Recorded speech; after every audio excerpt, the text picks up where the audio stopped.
As long as you think you're just a body, you'll never understand your soul. Paramahansa Yogananda. Have you ever met someone for the first time and somehow you knew them? Felt a place was familiar without ever being there? Or dreamed things that came true with no explanation? What if these weren't coincidences? What if they were traces of a life you've already lived and forgot? Most people today don't question where they came from.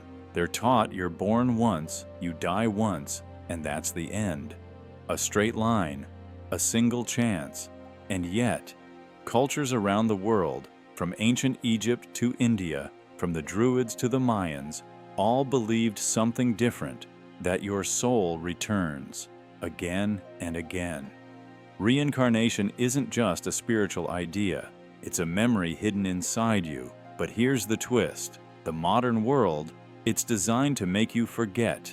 Everything, school, religion, media, has been tailored to disconnect you from that memory. Because when you remember you've been here before, you start asking dangerous questions. You start seeing the patterns. You begin to notice that life isn't random, that people are lessons, pain is a mirror, and love is something your soul keeps chasing, lifetime after lifetime.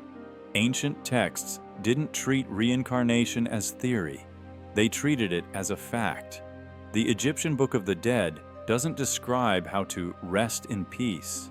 It describes how to navigate the transition, how to prepare for the next chapter of your soul's evolution.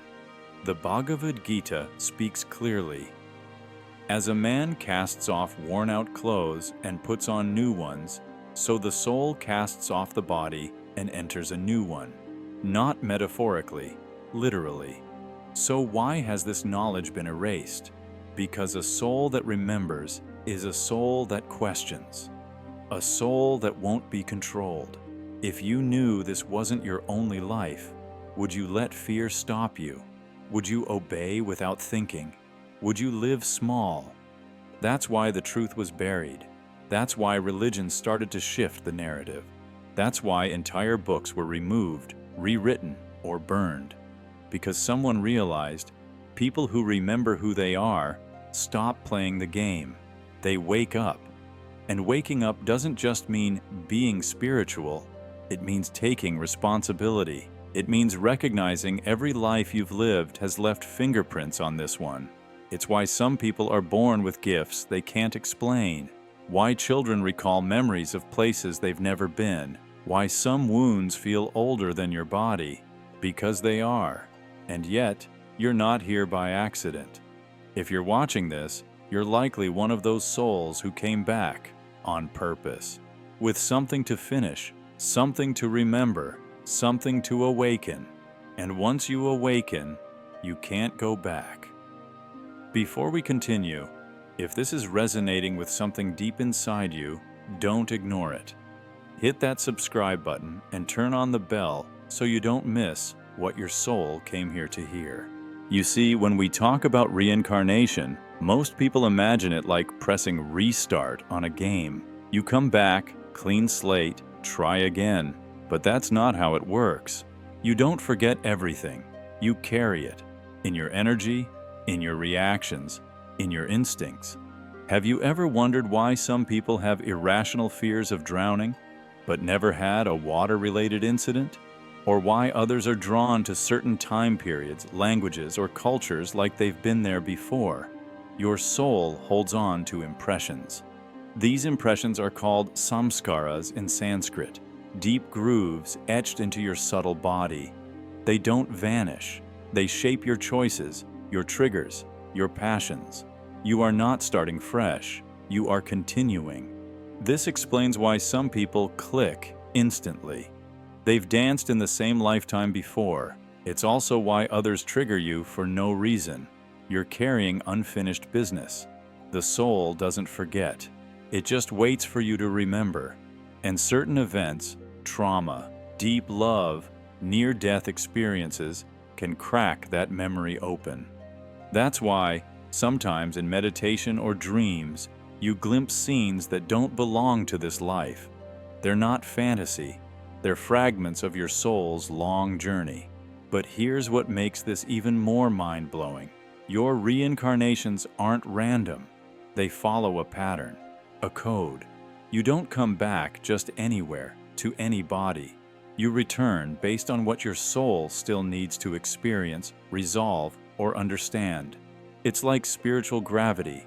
Your energy pulls you into the life that matches your frequency. That's why blaming your past, or your parents, or your circumstances doesn't work. Because you chose this life. You picked it, not from punishment, but for progress. This body, temporary. This name, temporary. But your evolution, eternal. Every experience you have is meant to stretch you. Every challenge is a lesson you set in motion. You're not trapped, you're training. Ancient initiates knew this. That's why mystery schools didn't focus on worship. They focused on remembrance. They trained their minds to break the illusion of one-time existence and recognize the continuum of the soul. Even Plato spoke of it. The soul of man is immortal and imperishable. He taught that true learning is actually remembering what the soul already knows. Think about that. Maybe the reason you're drawn to this video, to these words, is because your soul already knows all of this and is just now waking up to it again.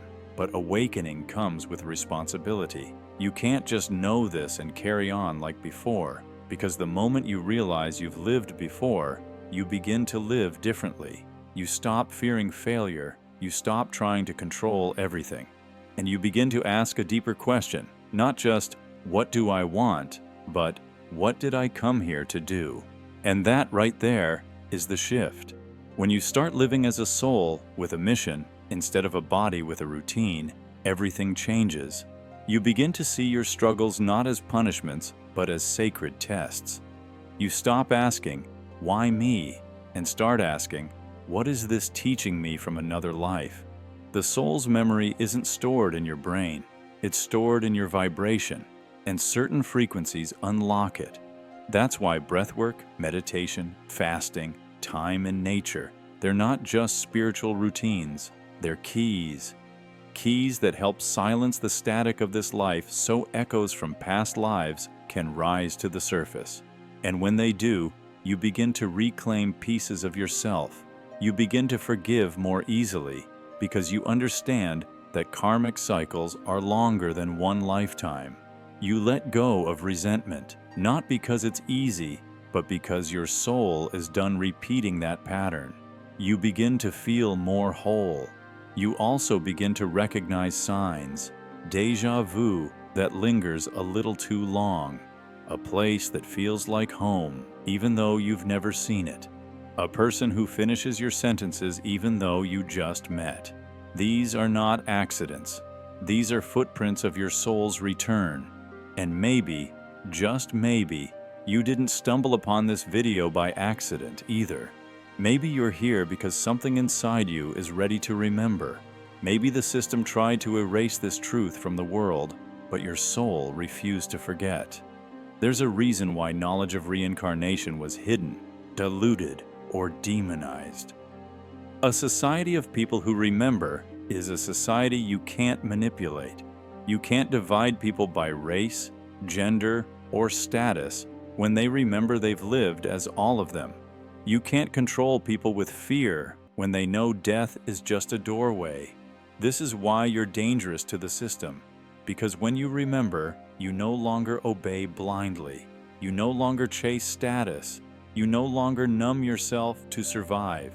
You start living with purpose, compassion, clarity. You start seeing others not as strangers, but as fellow travelers, some from this life, some from others. And maybe, just maybe, that purpose you've been searching for isn't something you're supposed to find. Maybe it's something you're supposed to remember. So now the question becomes, what memory has been chasing you through lifetimes, just waiting for you to stop and listen?